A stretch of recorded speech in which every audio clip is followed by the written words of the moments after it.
Kalian semua lagi dengerin Sarjana Humor Podcast. Podcast yang katanya sarjana humor tapi tidak terlalu lucu. Gimana kabar kalian? Semoga baik-baik aja ya. Karena gue tahu kalau uh, gue sering sih bilang gini ke teman-teman gue di podcast dan lain sebagainya. Karena orang yang sering nanyain kabar orang lain biasanya dirinya sendiri nggak pernah ditanyain kabarnya. Gue rasa uh, orang-orang sekarang tuh di zaman gue apa ya, Gen Z ya, itu banyak sekali yang ngejar passion, tapi lo lihat seberapa banyak orang yang akhirnya berhasil dari passion dia. ah Passion tuh fana, men. Lo tuh di hidup di dunia tuh cuma butuh duit. Kalau misal lo punya kerjaan sesuai passion lo gitu, meskipun penghasilannya nggak tetap, uh, dan lu berhasil dan lu dipercaya banyak orang, tapi lu masih hidup di keluarga lu, masih hidup sama orang tua lu, itu semua nggak valid, men. Udahlah, tinggalin tinggalin itu passion apaan lah. Buat apa sih, maksudnya lu percuma punya banyak duit dari passion lu, terus lu punya lu bisa ngebeli sesuatu yang lu pengen dari passion lu, tapi di rumah itu nggak sedamai itu. Jadi buat apa? Yang penting sekarang tuh, yang penting menurut gue kebahagiaan orang tua ya. Jadi buat gue nggak usah lah bermimpi punya cita-cita. Gue tuh kalau gue ngebayangin kalau gue punya anak suatu hari, terus terus di formulir sekolahnya gitu ada tulisan nama, nama ayah, nama ibu, alamat rumah, yang terakhir tulisan cita-cita. Buat gue nggak usah diisi lah, buat apa? Karena pada akhirnya kalau kalau passion kalau lu hidup dari passion, itu akan dihargai kalau lu berhasil aja. Kalau lu masih berproses nggak akan dihargai, men. Buat apa? Jadi mending hidup. Gue di podcast yang kemarin gue bilang kadang kita hidup untuk orang lain, ya itu benar. Kadang kita kadang kita ngerasa sukses di karir yang kita pilih, tapi kadang di satu sisi kita masih mikirin orang lain. Kenapa sih orang lain itu masih nggak support gue? Makanya gue nggak percaya sampai sekarang sama passion. Jadi ya udahlah. Kadang ah gue sempat kepikiran untuk berhenti podcast karena gue pikir ini passion, karena nggak ada duitnya. Tapi gue rasa akhir-akhir ini enggak sih. Gue masih bisa ngerjain yang lain. Cuma bikin podcast ini ya karena suka aja. Jadi emang gue rasa nggak perlu lah ngejar passion. Apalagi lu udah lahir terus bercita-cita buat. Terus banyak orang yang bilang, terutama di zaman gue, selalu bilang ya kan aku nggak pengen sebenarnya dilahirin harus mempunyai tanggung jawab ini gitu. Sebenarnya aku nggak pengen jadi anak. Ya sama, orang tua lu nggak juga berpikir yang sama. Cuma bedanya orang tua lu mikir kalau gue nggak pengen punya anak kayak lu, sebenarnya anjing. lu tuh lu tuh beban keluarga. Nggak ya, soalnya gini gini. Kadang kita milih kuliah aja itu tuh, kita tahu nih mau kita kemana, cuma kadang karena lu nggak mampu untuk ngebiayain diri lu sendiri saat kuliah, investasi pendidikan, gue bilang ya udah, lu pasti nurutin sama orang orang tua lu. Lu pengen misal apa ya, yang yang yang fancy sekarang tuh apa ya, komunikasi gitu ya, ilmu komunikasi gitu. Tapi orang tua lu pengen lu kuliah hukum, ya buat apa? Karena lu nggak ikut bayar, men. Maksud gue buat apa? Jadi ya nggak usah lah bercita-cita. Aku nanti akan lulus dengan sarjana ilmu komunikasi dan aku bekerja menjadi public speaker. Aku akan menjadi MC. Fana, fana. Semua itu fana. Yang penting sekarang lah, apa yang di depan lu kerjain aja. Itu sih maksud gue. kadang gue ngerasa kayak ya itu tadi, karena cita-cita itu cuma sebuah angan-angan yang pada akhirnya lu nggak nyampe juga ke sana gitu. Ya ada orang-orang yang berhasil dalam cita-citanya. Gue rasa orang-orang yang terkaya di Indonesia juga dulunya punya cita-cita menjadi astronot dan lain-lain, tapi nggak terwujud juga kan, karena ada hal yang lebih konsisten untuk dia jalanin dan akhirnya dia memilih meneruskan bisnis bapaknya dan jadi orang terkaya kan gitu ya. Ngerti nggak maksud gue? Jadi kadang emang kalau kalian bilang pilihan orang tuaku tidak sesuai dengan apa yang aku mau, enggak men, siapa tahu lu jadi orang terkaya ya meskipun susah ya. Ya, ya, ya namanya hidup berdampingan dengan sesuatu hal yang emang kita kadang nggak suka tuh emang susah, tapi emang kita mesti ditempa untuk berdamai dengan itu gitu.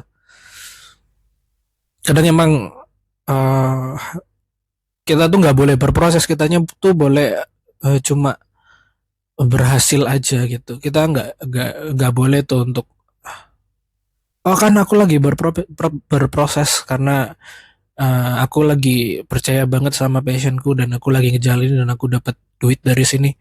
Itu semua fana kalau lu ngomong sama orang yang gak ngerti atau belum berkembang di zaman modern.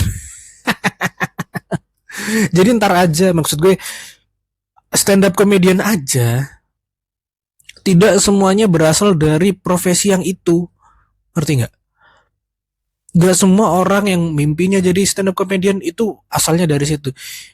Lo tau Indra Jegel? Indra Jegel itu sebelumnya pengen jadi pemain sepak bola, cuma dia nggak nyampe mimpinya ke sana. Terus dia harus jualan ketan di Binjai, dia harus jualan ketan, tapi sampai akhirnya dia hidup tuh menuntut dia harus aku punya keresahan banyak dan aku akan menjadi stand up comedian ya, baru nyampe. Jadi emang kadang kita cita-cita kita tuh nggak menuntut kita, nggak memberi kita harapan yang bagus gitu emang.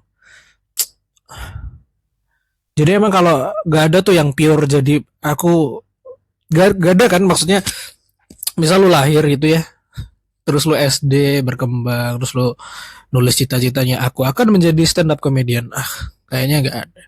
Stand up comedian tuh orang yang patah men. Orang yang gampang menertawakan sesuatu tuh biasanya orang yang patah, karena dia coba cari cita-cita dia nggak nyampe. Wah, ini tuh resah banget, gimana ya, ada panggung yang namanya stand up comedy, udah gitu doang. Gue pengen jadi apa, pemain volley, tapi nggak nyampe. Dan ini tuh resah banget buat gue, apa ya panggung yang bisa menyita perhatian banyak orang dan gue butuh atensi orang, itu ya stand up comedy gitu. Tapi kan susahnya stand up tuh uh, lucu tuh di atas segalanya, lucu tuh di atas pesan moral, lucu tuh di atas pesan. Jadi emang lo tuh dituntut lucu, dan orang stand up tuh biasanya orang yang gampang berdamai, makanya dia sering banget bikin masalah. Bukan masalah sih sebenarnya, orang lain yang menganggap itu masalah, tapi dia tuh coba menggapai atensi banyak orang dengan dia bikin orang lain ketawa, tapi kadang nggak nyampe orang lainnya juga tolol gitu loh. Jadi ya gitu, kayak Coki Pardede yang suka nge-tweet hal-hal yang semacam itu dan akhirnya bikin kontroversi. Dia tuh cuma being funny aja, dia tuh coba menjadi lucu untuk orang lain. Dia tuh nggak berharap untuk menjadi benar, tapi dia berharap orang lain ketawa atas joke dia. Ternyata orang lain tersinggung. Jadi nggak usah lah menurut gue, ngapain ngapain lu ngejar passion sampai segitunya tapi orang tua lu nggak bahagia men, buat apa? mending mending bikin orang tua lu happy, siapa tahu doanya nyampe ke lu. Ya menurut gue agak usah lah bercita-cita. Passion passion dan cita-cita dan mimpi itu fana sekali menurut gue, karena banyak orang yang masih nggak relate sama apa itu mimpi dan cita-cita, karena dia ngerasa mungkin dia pernah ngejar mimpi dan cita-citanya tapi akhirnya nggak nyampe, dan dia tuh khawatir lo jadi salah satu korban yang seperti dia lagi, jadi dia nggak pengen, jadi dia coba untuk melarang lo dengan sehalus mungkin. Dan gua rasa benar, gak ada yang salah. Karena setiap orang yang sayang sama lu punya kekhawatirannya tersendiri untuk membuat lu nggak terjerumus ke lubang yang dia rasakan juga gitu loh. Jadi emang ya kalau lu lulus terus kalau lu uh, punya mimpi yang harus dicapai, uh, nggak usah lu bening dengerin orang tua. Karena dia tuh orang orang tua tuh menurut gue nggak bisa lu tuntut untuk mengerti lu yang mestinya ngerti orang tua. Karena sebagai contoh, mana mungkin lu ngasih tahu caranya main Twitter ke orang tua? Ah, sorry. Nggak mungkin lu dikasih tahu caranya main Twitter oleh orang tua, tapi lu mungkin untuk ngajarin orang tua main Twitter. Di Twitter tuh orangnya seperti ini, jadi tweetnya harus lebih gini. Karena emang yang bisa beradaptasi ke zaman yang lebih tua tuh anak muda, bukan orang tua yang beradaptasi dengan orang yang lebih muda gitu. Enggak. Karena kapasitas kapasitas pergaulannya udah mentok. Kita yang punya kapasitas pergaulan lebih jauh, lebih luas dan lebih banyak, ya kita lebih gampang untuk nyampe ke orang tua kita. Ya kan, kalau orang bilang kan, ya kan masih banyak orang tua gue enggak masih bisa tuh bercanda sama teman gue pakai pakai bahasa-bahasa yang menurut orang kebanyakan itu nggak sopan. Ya tapi dari berapa orang tua men, itu tuh cuma branding orang tua lu supaya lebih kelihatan asik aja. Padahal mah enggak. Coba temen lu, misal lu ngajak temen lu ke rumah gitu ya, terus lu punya bokap yang lu tuh anjing ya bla bla bla bla bla, dan dia nyoba untuk santai dengan temen lu. Coba temen lu pergi jadi orang yang gak asik lagi ya gitu. Ya gitu. Jadi menurut gue nggak perlu lah untuk merasa orang tua lu tuh orang tua super hebat, dan lu nggak perlu ngerasa jadi uh, anak yang super keren. Jadi karena ini pengalaman pengalaman gue tuh nggak pernah mengglorifikasi kalau ya passionku kan sangat mendukungku dan aku pun nyampe di passion itu gitu. Gue nggak pernah mendebat itu karena ya gimana di SD sampai SMA aja nggak pernah berprestasi, masa mau mendebat orang yang pengalamannya lebih jauh. Aduh. Ya nggak perlu lah, biarin biarin. Kadang kita ngerasa jadi orang yang asik di kepala sendiri gitu loh. Kita ngerasa oh gue nanti kalau setelah lulus akan begini, nanti akan begitu, oh nanti gue akan gini. Pada akhirnya lu ada hambatan yang lu rasa juga belum lu selesain sendiri gitu. Jadi lu akan jadi orang yang asik di kepala sendiri. Jadi buat apa? Nggak. Gue percaya kalau mimpi dan cita-cita tuh akan lu coba untuk raih meskipun lu nggak nyampe ke sana. Lu hanya misal lu kerja gitu ya, misal lu kerja terus suatu hari lu pengen jadi stand up comedian, ya lu coba open mic doang. Setelah itu ya besok paginya malam stand up, paginya kerja lagi, ya emang gitu. Lu nggak akan nyampe ke sana kecuali emang ada hal-hal yang mesti membawa lu ke stand up, seperti halnya Indra Jegel. Kan dia cita-citanya menjadi pemain bola, pemain sepak bola, ngerti nggak? Tapi dia ada hal-hal yang akhirnya membawa dia sampai harus ke stand up. Jadi emang kebanyakan orang stand up tuh paksaan, bukan pilihan karir, men. Siapa yang mau ngerasa hidup dari stand up tuh bagus? Enggak. Orang siapa stand up comedian ter sukses? Lu ngomong Panji Pragiwaksono, gua rasa dia juga menjadi stand up comedian karena ada peluang aja, dia ada peluang di depan dia ambil. Karena sebelumnya kan dia cuma penyiar. Sebelumnya dia MC atau host TV, tapi dia pada akhirnya nemu ada stand up. Jadi memang menurut gua ya dijalanin apa yang ada di depan lu, nggak mesti lu punya cita-cita gitu. Dia nggak pernah punya cita-cita dan mimpi untuk menjadi stand up comedian waktu kecil. Gua rasa gitu. Waktu kuliah dia juga nggak ngerasa punya impian untuk jadi stand up comedian. Dia nyampe di titik dia berkarir sebagai stand up comedian itu karena paksaan kondisi. Dia tuh bilang dia punya karir rap, dia punya karir sebagai MC, dia punya karir sebagai stand up. Tapi kenapa dia brandingnya sampai sekarang stand up? Ya karena ada duitnya itu doang. Buat dia ada duitnya. Yang rap gak ada duitnya, jadi ya dia tapi tetap masih nge-rap karena dia suka aja gitu. Jadi gue rasa nggak usah lah kalau lu umurnya di atas gue, umur lu 28, 27, 29, almost ya almost 30, ya gak usah ngasih tahu anak lu kalau mimpi itu sepenting itu. Yang penting tuh ngebahagiain orang tua lu. Itu sih. Itu sih. Jadi gue rasa nggak penting-penting amat untuk lu. Tapi yang penting lu berdamai dengan apa yang menjadi pilihan orang tua lu untuk lu, ngerti nggak? Kalau lu punya orang tua yang pengennya lu masuk fakultas hukum, lu coba berdamai dengan fakultas hukumnya. Lu tuh nggak punya tanggung jawab untuk ngerti karena lu bisa mendebat itu sama orang tua lu. Lu kan aku emang nggak pengen di fakultas hukum kalau nilaiku nggak bagus-bagus amat, ya wajar dong. Tapi lu coba berdamai untuk tidak keluar minimal tuh nggak keluar dari jalur fakultas hukum. Ya udah biarin aja.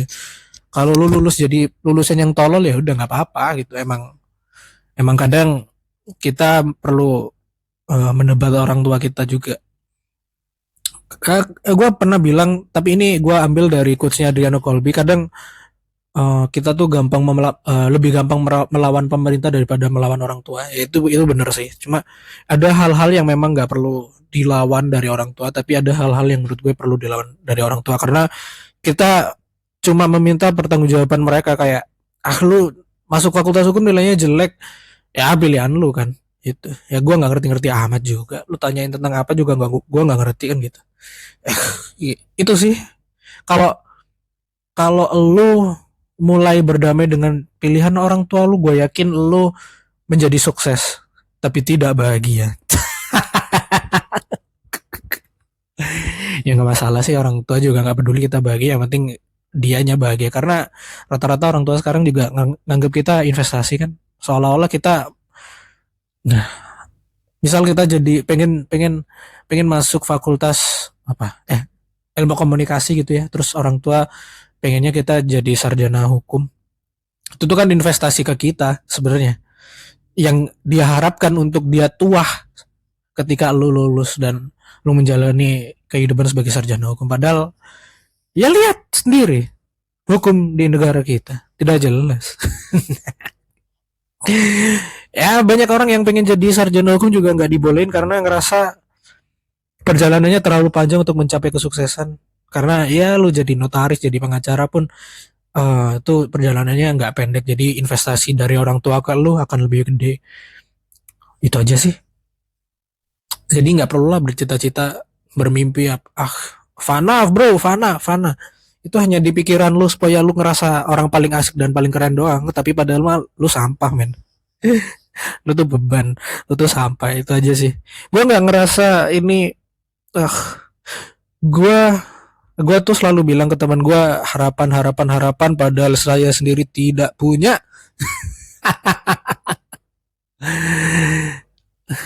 Temen gue tuh sering banget cerita ke gue tentang apa yang dia pengen. Dia selalu pengen, dia selalu cerita soal gimana caranya dia pengen jadi uh,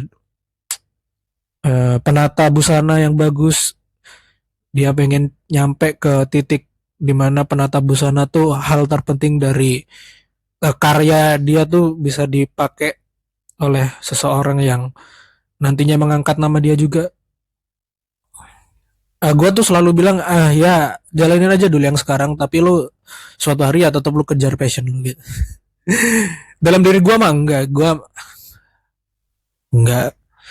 nggak ngerasa passion tuh sebuah hal yang harus diperjuangkan. Ya biarin aja. Dia tuh dia tuh akan hidup doang, yang bikin lu penasaran supaya lu tetap gerak aja, nggak perlu dicapai. Dia tuh nggak perlu lu glorifikasi kalau dia tuh sebuah passion, tapi dia tuh cuma hidup dan memotivasi lu untuk tetap tetap bergerak doang. Tapi sisanya dia nggak ngeberi apa-apa sih. Dia ngasih ngasih motivasi lu doang supaya lu mengorbankan banyak hal, mengorbankan waktu lu, duit, tenaga, meskipun yang lu korbankan gak untuk si passion tapi untuk hal lain, itu ya oke okay. Yang penting lu hidup gitu sih. Ingat, yang penting kebahagiaan orang tua. Ya gitu lah. Gue ngerasa, gue bilang gini pasti teman-teman gue banyak yang bilang, lu tuh gimana sih, lu tuh ke gue selalu ngasih harapan, lu tuh harus begini, lu tuh harus begini, tapi diri lu sendiri tuh nggak pernah punya harapan gitu loh. Kenapa? Ya saya tinggal bilang, Anda lupa saya Gemini gitu doang sih. Gemini tuh gue yakin banyak banyak yang nggak setuju, tapi gue rasa emang Gemini tuh muka dua ya. Gak harus di pasangan, tapi kadang di rumah, kadang di pertemanan, ya kita harus bermuka dua karena harus melindungi hal-hal terpenting supaya nggak pecah aja gitu.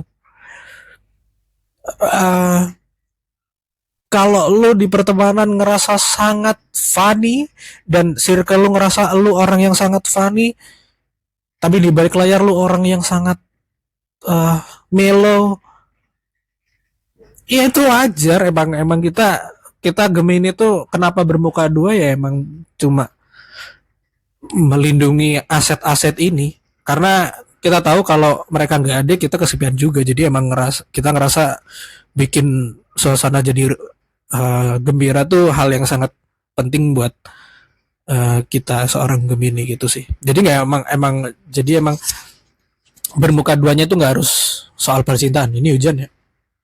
Ya ampun, gua ngomongin passion, langit pun menangis. Langit pun tidak percaya dengan passion dan cita-cita, goblok. Ya ampun, lucu banget. Ah, ya gak usah lah. Ya gue tahu kalau gini ya, gue rasa orang yang jadi stand up comedian eh, gak nyampe di cita-cita asalnya, dia coba, dan gue rasa kalau orang yang jadi stand up comedian gak mencapai cita-cita asalnya tuh karena orang tuanya juga ngapain sih jadi pemain bola, ngapain sih, ya gitu. Jadi dia uh, coba cari atensi yang dia nggak dapatkan di rumah di panggung stand up comedy itu doang sih. Kalau dia punya atensi di rumah ya ngapain nyari atensi di panggung gitu loh. Ini tuh kata-kata dari Coki dan Adri yang gue rasa sampai sekarang tuh benar banget. Karena gue rasa sekarang gue pengen jadi stand up comedian karena ada hal-hal yang pengen gue share ke lu dan bikin lu ketawa. Tujuan kita tuh nggak bikin diri kita ketawa, men, bikin elu ketawa atas hal yang kita udah berdamai dengan itu. Kadang tuh berupa derita kita dan itu nggak apa-apa. Emang emang kita, gue selalu bilang kalau emang kita hidup untuk orang lain, ya nggak apa-apa. Kadang ngebuat orang lain bahagia tuh juga kebahagiaan kita gitu. Ya itu kata-kata yang sangat template sekali, tapi gue rasa itu benar. Ya kalau lu bahagia, gue juga bahagia. Ya kadang emang gitu. Kadang ada orang yang diputusin, ya rela diputusin pacarnya supaya pacarnya ini bahagia sama orang lain dan menikah. Ya emang kadang emang gitu. Karena lu nggak akan mampu menafkahi dia, nggak mampu menikahi dia, lu biarkan dia menikah sama orang lain dan lu akhirnya lega gitu loh. Meskipun ada secuil lu sakit hati, tapi lu anjrit, gue bahagia banget ketika dia bahagia. Gue tahu rasanya membuat orang ketawa atas cerita sedih gue. Itu tuh menyenangkan sekali buat kita. Buat gue belum merasa gue komedian, tapi gue akan nyoba untuk stand up. Tapi gue rasa di tongkrongan aja gue tuh selalu bikin orang ketawa atas atas cerita pribadi gue yang kadang orang rasa, masa cerita kayak gitu tuh menurut lu lucu? sampai lu ceritain ke circle, iya lucu. Ada hal-hal yang memang menurut orang lain tuh itu aib buat gue, tapi buat gue ini harus di-share karena ini tuh menurut gue lucu. Menurut orang lain padahal cerita ini tuh aduh kok jahat sekali gitu. Ya buat gue itu sih. Ya gak apa-apa. Gue tuh ngerasa kayak hidup gue tuh emang bikin bikin orang lain ketawa dah. Mau ditempatkan dimanapun emang gue selalu mencari, kadang gue nggak ngerasa mencari titik komedi dari kejadian gue, tapi gue emang kejadian tuh emang ada titik lucunya aja gitu. Jadi gue nggak sibuk mencari titik lucunya, ternyata emang dari kejadian gue tuh ada lucunya, itu aja. Jadi gue coba olah aja sebagai jokes yang rapi gitu. Ada premisnya, uh, ada apa namanya punchline-nya, ada gitulah, ada setupnya, ya gitu. Jadi emang hidup untuk orang lain tuh itu tuh sangat menyenangkan. Tapi kadang orang mikir ngapain hidup untuk orang lain, orang diri lu aja nggak bahagia. Enggak men, mungkin hidup lu selama ini nggak bahagia karena lu nggak pernah nyoba untuk hidup untuk orang lain gitu doang. Coba deh lu, selama ini aku udah punya duit, udah punya mobil, tapi kok nggak bahagia ya. Coba aja lu uh, nyapu halaman tetangga lu, siapa tahu lu itu senang sekali ya gitu. Ya coba aja menurut gue. Lu tuh ngerasa udah punya segalanya tapi lu nggak bahagia ya, karena lu hidup buat diri lu sendiri. Coba hidup untuk orang lain, gue rasa lu akan jauh lebih bahagia. Gue punya punya mobil 10, rumah 12, tapi kok masih gak bahagia. Coba lu balik ke rumah orang tua lu, terus bantuin beresin rumahnya, nggak tahu nyuci, ngepel, masak gitu. Lu pasti bahagia kok. Kadang emang kita harus dituntut untuk hidup untuk orang lain, dan gua rasa itu nggak apa-apa. Memang kebahagiaan tuh menurut gua susah sekali karena banyak orang yang bilang bahagia tuh sederhana, buat gue enggak, itu tuh rumit dan kompleks. Karena kadang kita ngerasa diri kita butuh sesuatu hal yang memenuhi apa yang kita mau, tapi ketika sesuatu hal itu yang kita mau sudah terpenuhi, kita masih nggak bahagia. Ya mungkin karena ada suatu hal yang belum terpenuhi, ya itu hidup untuk orang lain, dan kita masih banyak yang belum sadar soal itu. Dan gue rasa nggak apa-apa, emang proses orang beda-beda. Enggak sih, tapi buat orang tua kita proses orang tuh dianggap sama men. Jadi nggak usah lah, nggak usah berharap yang aneh-aneh kata-kata mutiara dari gua. Nggak mungkin lah, buat apa. Wah, masih makin deras ya. Aduh, orang yang masih masih punya cita-cita dan sangat percaya atas cita-citanya, gua rasa stop thinking about it. Lu keluar dari passion lu tanya ke orang tua lu, bakat aku nih apa sih pak, mah? Oh iya, kamu itu punya skill komunikasi yang bagus. Ya udah, kamu daftar di perusahaan yang membutuhkan uh, skill set itu, udah itu doang. Lu nggak perlu jadi public speaker, anjing, ngapain? Capek. Wah, lu percuma mengglorifikasi kalau public speaking lu bagus, terus lu coba jadi penyiar radio, ternyata radio itu cuma menginginkan orang-orang yang seru aja. Lu komunikasi lu bagus tapi lu nggak seru, buat apa? Ya kadang kadang orang-orang kayak stand up comedian, orang-orang kayak orang radio gitu-gitu ya, penyiar. Mereka tuh orang-orang yang asik di kepala sendiri, dan gue nggak pengen lu semua jadi orang kayak gitu, karena itu tuh menyesatkan lu, itu yang bikin lu stuck sampai sekarang. Udah jauh kemana-mana lah pembahasannya. Ya intinya tidak usah percaya dengan kata-kata passion dan cita-cita dan mimpi. Fana bro. Kalau lu ngelamar kerja, terus lu interview, terus lu ditanya sama HRD-nya, what is your wildest dream? Apa mimpi terbesar lu? Bilang aja nggak ada. Ngapain pak bermimpi, saya butuh duit. Itu aja. Thank you yang udah mau dengerin. Kita ketemu di episode selanjutnya. Assalamualaikum warahmatullahi wabarakatuh. Waduh, kok salam? Seorang Farhan salam. Aneh banget rasanya. Bye.